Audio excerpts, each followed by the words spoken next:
Assalamualaikum warahmatullahi wabarakatuh. Om Swastiastu, Namo Buddhaya, salam kebajikan. Selamat pagi Bapak Ibu penilai dalam sertifikasi dosen gelombang 0 tahun 2026. Perkenalkan, nama saya Evi Sophia dengan NIDN 0429127809. Saya merupakan dosen dari Prodi Ilmu Komunikasi Universitas Wanita Internasional. Video ini dibuat untuk melengkapi persyaratan pengajuan sertifikasi dosen pada gelombang 0 tahun 2026, yaitu pernyataan diri dalam unjuk kerja Tridharma Perguruan Tinggi atau disingkat dengan PDD UKPT. Pada kesempatan kali ini, mata kuliah yang akan saya ambil sebagai contoh dalam pembelajaran yaitu opini publik dan isu kontemporer. Mata kuliah ini terdiri dari 3 SKS, 2 SKS materi, 1 SKS praktek yaitu berbasis case study, di mana mahasiswa akan aktif mempelajari atau menganalisis isu-isu yang sedang hangat pada saat ini, baik itu di media sosial maupun di media massa. Mata kuliah ini disampaikan dengan metode blended learning, yaitu adanya online atau luring dan luring yaitu offline di kelas. Kemudian sampaikan dengan secara ceramah, presentasi dan diskusi serta student center learning, di mana titik beratkan kepada mahasiswa untuk mempelajari case study yang sedang hangat yang dipelajari di opini publik di media sosial maupun di media massa. Deskripsi mata kuliah ini adalah mengkaji hakikat opini publik, pengertian opini publik, proses pembentukan, teori pembentukan opini publik, bagaimana opini publik mempengaruhi pada kebijakan pemerintah atau kebijakan publik. Dalam mata kuliah ini juga akan dikaji bagaimana opini publik dalam konteks isu kontemporer. Dalam mata kuliah ini melatih mahasiswa untuk menjadi insan komunikasi yang kompeten, kreatif, dan inovatif dengan memasukkan unsur pemikiran yang logis, kritis, dan sistematis. Dengan implementasi perkembangan media pada saat ini, baik media massa maupun media sosial. Capaian profil lulusan atau CPL pada mata kuliah ini yaitu menghasilkan insan komunikasi yang kompeten, kreatif, dan inovatif. Keterampilan khususnya menghasilkan riset di bidang komunikasi yang mampu bersaing secara global dan relevan dengan tuntutan dalam pengguna dan memajukan perkembangan intelektual dan kesejahteraan masyarakat, serta menghasilkan riset di bidang komunikasi yang mendukung program percepatan pemberdayaan perempuan dan penanggulangan perempuan. CPMK dari mata kuliah ini, mahasiswa mampu mengevaluasi bagaimana media massa dan media sosial mempengaruhi pembentukan opini publik, termasuk dampak berita palsu atau fake news dan propaganda. Mahasiswa mampu menganalisis bagaimana opini publik dapat mempengaruhi proses pengambilan kebijakan seperti kampanye politik dan keputusan pemerintah. Mahasiswa mampu mengkaji berbagai isu sosial politik, ekonomi, dan lingkungan yang berkembang saat ini serta memahami peran opini publik dalam membentuk respon masyarakat terhadap isu-isu tersebut. Mahasiswa mampu menyusun argumen berbasis data dan teori serta mengkomunikasikan hasil analisisnya dalam diskusi, akademik, dan presentasi ilmiah terkait opini publik dan isu kontemporer. Pokok mata pembahasan pada mata kuliah ini yaitu konsep dasar, teori-teori, metode pengukuran, opini publik dan kebijakan publik, analisis isu kontemporer dalam perspektif opini publik, serta strategi komunikasi dalam mempengaruhi opini publik. Pustakanya, yang pertama ada buku dari McCombs, Setting the Agenda, kemudian dari Noel Newman, The Spiral of Silence, kemudian dari Emman, Framing, ada juga dari Lagerfeld, Presidential Campaign, dan beberapa jurnal yang lainnya. Aspek penilaian terhadap mata kuliah ini disumbang dari UAS yang paling besar 40%, UTS 30%, tugas 20%, dan kehadiran atau absensi 10%. Kemudian keaktifan di dalam kelas yang didasarkan dari problem based learning atau PBL dan presentasi individu dan presentasi kelompok. Berikut adalah contoh video pembelajaran saya di dalam kelas. Sebelum memulai perkuliahan, ada baiknya kita berdoa dulu. Berdoa dipersilakan.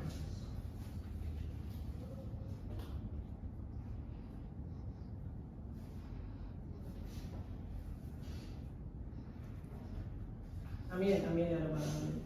Assalamualaikum warahmatullahi wabarakatuh. Waalaikumsalam warahmatullahi wabarakatuh. Oke, kita akan masuk mata kuliah opini publik dan isu kontemporer. Sebelum Ibu mulai masuk teori framing, saya akan mengingatkan apa materi yang kemarin ya. Kemarin kita belajar tentang opini publik. Sebelum ke opini publik itu apa dan bagaimana, masih ingat nggak apa definisi dari opini publik? Ya, ada. Opini publik adalah kumpulan pandangan, sikap atau keyakinan masyarakat terhadap suatu isu yang sedang berkembang. Oke, jadi opini publik itu kumpulan pandangan ya. Publik itu kan masyarakat ya. Jadi opini publik adalah kumpulan pandangan, sikap masyarakat ya. Terus ada yang tahu nggak bagaimana fase-fase sejarah opini publik? Terbagi dari 4 fase. Masih ingat? Masih? Saya Rizkan. Fase pertama waktu zaman Yunani kuno di mana Plato dan Aristoteles. Yang kedua abad ke-18 Ya. pencerahan dan revolusi industri. Ya. Yang ketiga abad ke-20 Ya. perkembangan media massa dan demokrasi modern. Ya. Dan yang keempat abad ke-21 di era digital dan media sosial. Oke, jadi terbagi dari 4 fase. Yang pertama fase Aristoteles Yunani kuno ya, yaitu dimana menganggap bahwa opini publik itu penting dalam pemerintahan ya. Yang kemudian fase tahun 1800-an itu era apa? Era pers ya, itu wartawan dan sebagainya ya. Kemudian fase tahun abad ke-20 yang dimana di situ sudah ada media massa. Media massa itu terdiri dari apa aja? Media massa cetak dan elektronik. Media massa cetak apa? Koran ya, tabloid, majalah. Mungkin Anda sekarang nggak melihat ya korannya kalau digital. Oke, kemudian media elektronik, radio, televisi ya. Terus sekarang masuk ke abad 21 di mana adanya media sosial ya. Media sosial itu yang sekarang kita kenal dengan Instagram, apalagi TikTok, WhatsApp juga, Facebook ya. Yang dulu ada peribahasa mulutmu harimaumu, kalau sekarang jarimu harimaumu. Karena kita melihat adanya netizen ya, semua orang bisa langsung berkomentar. Oke, kenapa kita penting untuk belajar opini publik dan isu kontemporer pada mahasiswa ilmu komunikasi? Kita lihat Aulia, Aulia ya, Aulia ini Talia ya, Aulia. Karena buat alat kontrol sosial, Sebagai alat kontrol sosial, bagus. Apalagi mempengaruhi kebijakan publik, mempengaruhi kebijakan publik. Ya. mencerminkan nilai dan aspirasi masyarakat. Iya, opini publik itu mencerminkan nilai dan aspirasi masyarakat. Bagus ya, kalian masih mengingat ya. Sebelum Ibu masuk ke teori framing, kalian udah ngerjain tugas belum? Sudah mengerjakan? Sudah. Nesya, Aulia, Renata. Oh iya. Ini tugas kelompok atau pribadi Ibu Pak? Oh ya. Oke. Ya. Yang Dika udah? Oh ya. Lutfi? Udah. Oke ya. Ini tugas kalian sudah. Baik. Sekarang Ibu mau masuk ke teori framing ya. Apa itu framing ya? Jadi framing itu adalah cara menyusun dan menyajikan informasi sehingga membentuk sudut pandang tersendiri, gitu ya. Jadi kalau kita lihat bagaimana media massa, framing berfungsi menyoroti aspek-aspek penting, ya. Kalau dilihat framing ini netral atau enggak? Tidak ya, karena dibuat oleh siapa? Media. Media itu di belakangnya ada si pembuat pesan atau kita sebut dengan komunikator ya, atau si pembuat pesan gitu ya. Oleh karena itu pemilihan kata, gambar, narasi ya menentukan dalam membangun persepsi tersendiri gitu ya. Persepsi terhadap apa? Ya terhadap realitas ya. Tokoh penemu dan sejarah terbentuknya konsep framing dikenalkan oleh Gregory Bateson ya. Nanti saya akan lihat bagaimana transformasinya ada di sini ya. Nah di sini ada beberapa fase lah ya kita sebutnya.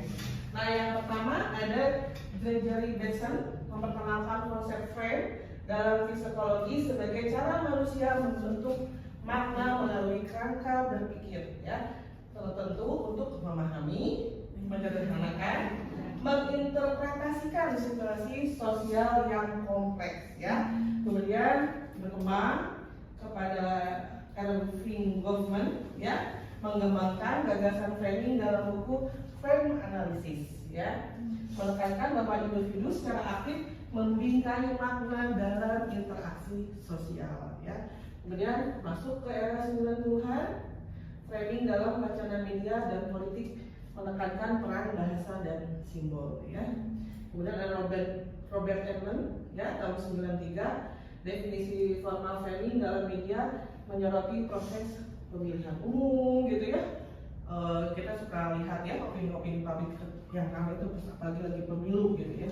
Dan ada Erianto di Indonesia ya, salah satu bukunya analisis framing dalam kajian media lokal, isu sosial dan politik nasional. Ini salah satu bukunya dari Prof. Dedi Mulyana. Dulu Anda pernah dikasih untuk summary buku ya. Itu buku-buku yang utama. Ini ada buku tambahan. Anda bisa mencarinya sendiri atau men-searching di beberapa literatur ya. Nah ini Robert Edelman ini katanya framing is to select some aspect of a perceived reality and make them more salient gitu ya. Katanya framing adalah memilih dan menonjolkan aspek tertentu ya.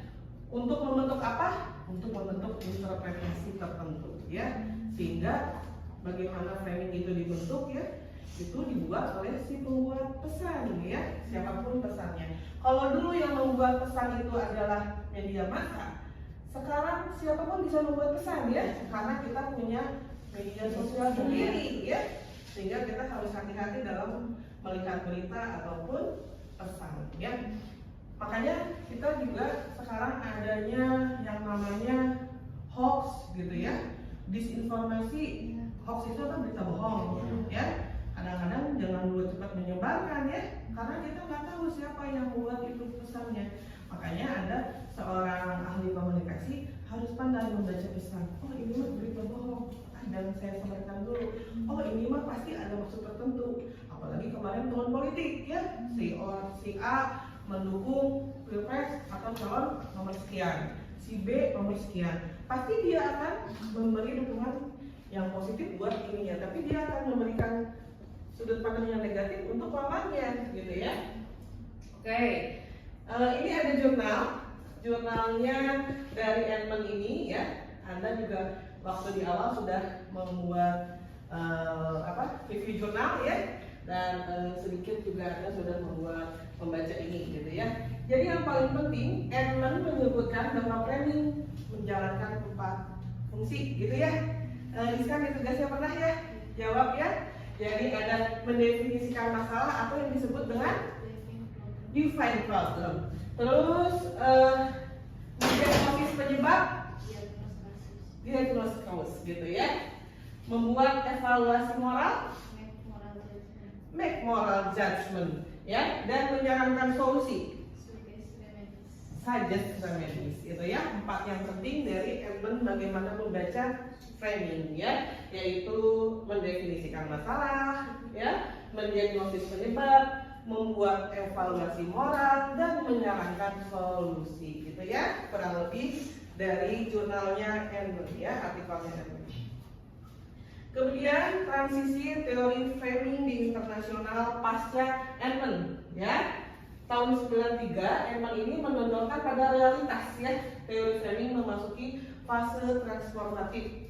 Kemudian Edelman menyediakan langkah awal, namun tantangan komunikasi digital ya mengharuskan pendekatan ini dikaji ulang ya. Kemudian para sarjana seperti Ellen Bass, dan sebagainya mengembangkan framing interaktif yang mengaku peran aktif audiens. Nah, Teori framing telah bersinggungan erat dengan agenda setting. Kadang-kadang kita bingung ya, ini framing agenda setting.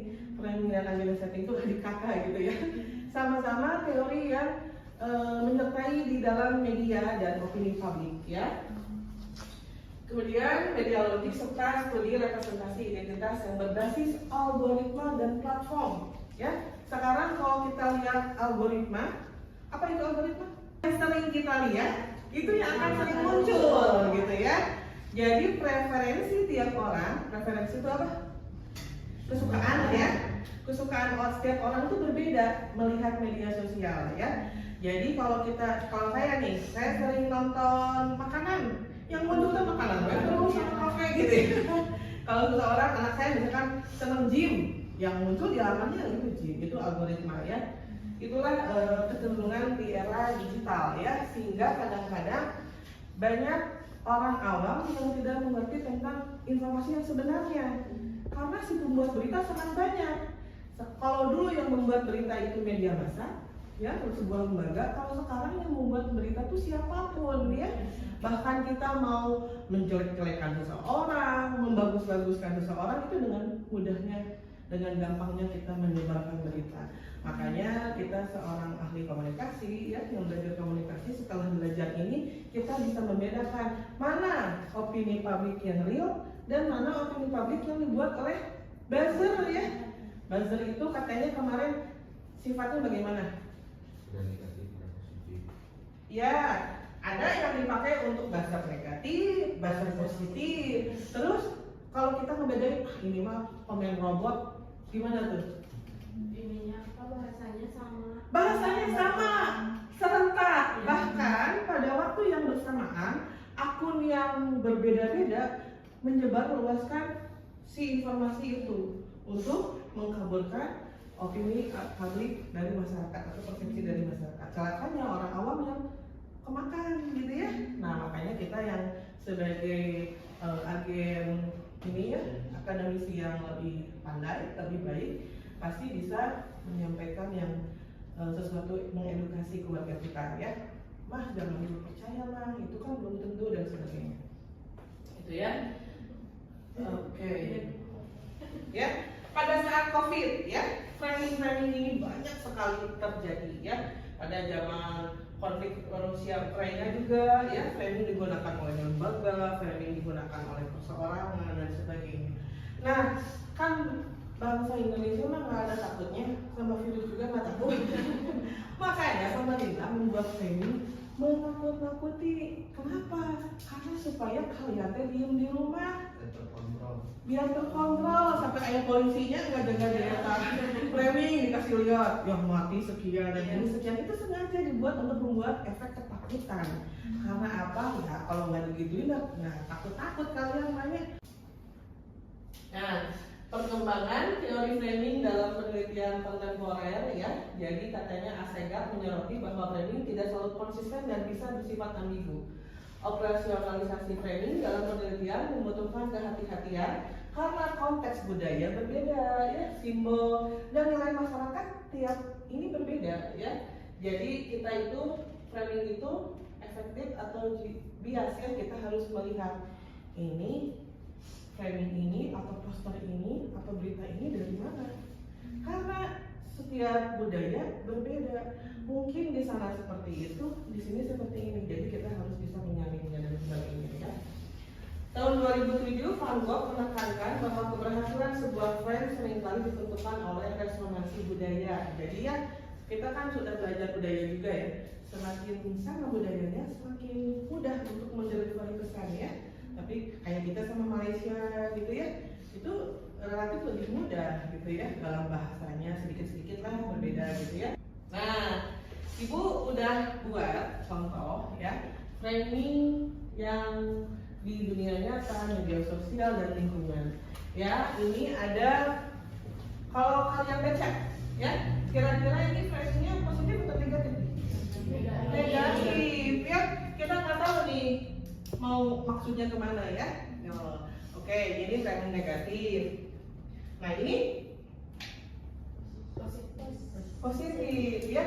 Counter dari beberapa media yang menceritakan MBG itu negatif, ini ada beberapa yang positif.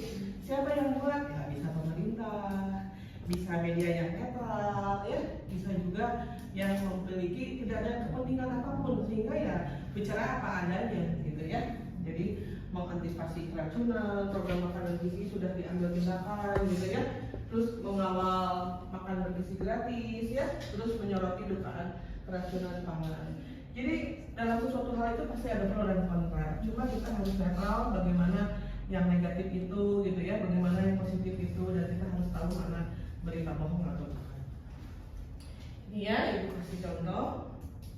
Terus, nah ini kemarin kalian ribut ya, ada Indonesia Gelap, ada peringatan darurat, ada apa lagi banyak sampai gini, Bu yang gelapnya yang gimana katanya gitu ya, sampai ada sampai hashtagnya kabur aja dulu ya, karena menganggap apa tuh kabur aja dulu? Ketidakpuasan, ketidaknyamanan di Indonesia gitu ya. Tapi ada yang bilang positif, nggak apa-apa kabur aja dulu, tapi setelah sukses dan setelah punya sesuatu, kembali ke Indonesia untuk membangun Indonesia lebih baik gitu ya. Nah ini kan tadi Indonesia Gelap, framing negatif tuh gitu ya. Nah ini ada framing yang positif, yaitu adanya pemerintah dengan tujuan Indonesia Emas di tahun 2045 gitu ya. Masa kita hidup dalam terus negatif ya, jadi kita juga harus positif ya. Banyak program-program pemerintah yang banyak ya, ada beasiswa, ada makanan bergizi gratis dan sebagainya. Nah ini ada isu kontemporer, isu sampah di Kota Bandung ya. Di sini pun HDM ya, Pak Gubernur ya seringkali membawa timnya gitu ya, membawa timnya untuk meliput sebuah kegiatan ya, kegiatan apakah itu dinas dan juga kegiatan sehari-harinya ya, sehingga Pak Kaden juga disebut dengan gubernur apa katanya? Gubernur konten ya, karena sekarang kan adanya media siapapun kita juga bikin sendiri ya, untuk apa? Memframing kita positif ya. Oke. Nah ini ya, yang tadi mungkin yang negatif, ini yang positif ya. Bakal pamer proyek Citarum Harum dalam World Water Forum ke-10. Nah, Ibu sudah kasih contoh ya beberapa. Nah, jadi framing itu menjelaskan bagaimana media membentuk persepsi publik, bukan saja menyampaikan fakta. Selain ini, framing bersifat partisipatif ya. Kemudian pemahaman framing membuat kita lebih kritis dalam membaca media dan membentuk opini. Framing dilakukan dengan memilih, menyoroti atau mengabaikan. Bahkan kita bisa mengabaikan karena framing yang dibuat sama orang itu nggak sesuai dengan kaidah-kaidah kita misalnya ya. Contoh nyata framing terlihat di berita media sosial, kampanye politik, isu lingkungan dan sebagainya. Oke, ada yang ditanyakan? Nggak ada. Kalau gitu Ibu bikin kelompok ya. Dibuat tingkalan aja. Yang Indonesia sama ada framing media dengan politik ya. Aulia sama Talia media framing dengan ekonomi ya. Renata sama Reski framing media sosial dengan sosial ya, isu sosial. Zikra sama Davina media framing dengan entertain atau hiburan ya. Ini hukum, media framing dan hukum. Bagaimana framing di media yang menyoroti framing hukum ya, boleh kebijakannya, boleh aktor ya, pejabat hukumnya ya, silakan. Jadi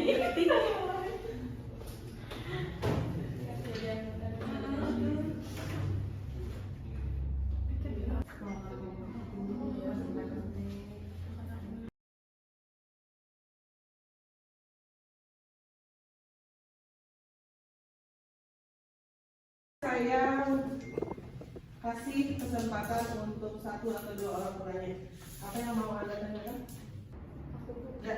Kan kalau di era media sosial kan siapa aja bisa mengungkapkan gitu. Yeah.